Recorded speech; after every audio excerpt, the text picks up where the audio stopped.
Iran में वहां गिराए जाने वाले अमरीकी जंगी तैयारे F-35 का पायलट ताहाल लापता है। अमरीकी पायलट की तलाश ताहाल जारी है, जिसके लिए अमरीकी जहाज और ड्रोन्स रेस्क्यू ऑपरेशन में मसरूफ़ अमल हैं। दूसरी जानिब मुसल्लह ईरानी कबायलियों ने पहाड़ों पर पायलट की तलाश शुरू कर दी। ईरानी सरकारी मीडिया ने शहरियों से कहा है कि वो लापता अमरीकी अमले के अरकान को तलाश करें और उन्हें हवाले करने पर इनाम दिया जाएगा।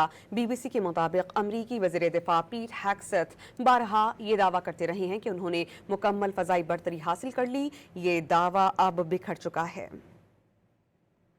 ईरान में वहां गिराए जाने वाले अमरीकी जंगी तैयारे F-35 का पायलट ताहाल लापता है। अमरीकी पायलट की तलाश ताहाल जारी है, जिसके लिए अमरीकी जहाज और ड्रोन्स रेस्क्यू ऑपरेशन में मसरूफ़ अमल हैं।